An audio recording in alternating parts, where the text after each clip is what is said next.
Hello everyone, मेरे व्यास channel में आपका स्वागत है। आज की वीडियो का सब्जेक्ट है मैनेजमेंट अकाउंटिंग और टॉपिक है difference between financial accounting and management accounting. Point 1 meaning. Financial accounting is concerned with the recording of day-to-day transaction of the business. These transactions enable the concern to find out profit and loss for a particular period and financial position on the particular date.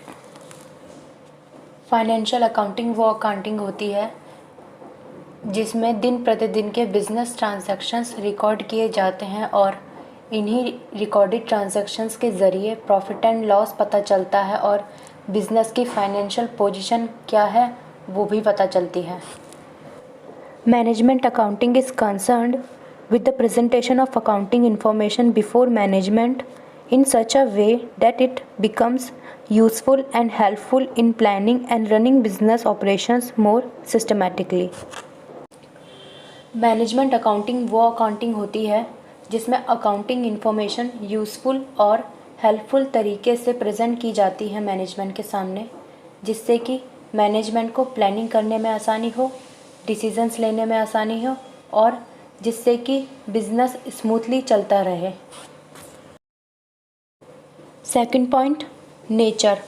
Financial accounting is mainly concerned with the historical data. Financial accounting में जो भी data या information record की जाती है वो past based पर record की जाती है, इसलिए फाइनेंशियल अकाउंटिंग का डेटा पूरी तरह से हिस्टोरिकल होता है। On the other hand, management accounting deal with the projection of data for the future. It use historical data only for taking decisions for the future. Management accounting future based होती है क्योंकि management हमेशा historical data use करता है decisions लेने में future के लिए। Third point, compulsory. The preparation of financial accounting is compulsory. The management accounting is not compulsory, it is only a service function. Financial accounting करना कंपलसरी होता है, ज़रूरी होता है, लेकिन मैनेजमेंट अकाउंटिंग कंपलसरी नहीं होती क्योंकि मैनेजमेंट अकाउंटिंग सिर्फ एक सर्विस फंक्शन है। Fourth point, object. The object of financial accounting is to record various transactions with the purpose of maintaining account and to know the financial position and to find out profit and loss at the end of the financial year. Financial account का main object ही होता है कि सारी business transactions को record करके रखना, उन्हें maintain करके रखना, बिजनेस की फाइनेंशियल पोजीशन को बताना और at the end of the financial year profit and loss बताना। Management accounting is essential to help management in formulating policies and plans. Management accounting का मेन ऑब्जेक्ट होता है कि मैनेजमेंट की हेल्प करना प्लानिंग करने में और पॉलिसीज़ बनाने में। Fifth point, publications. Financial accounting like profit and loss account and balance sheet are published for the benefit of the public. Management accounting statements are prepared for the benefits of the management only and these are not published.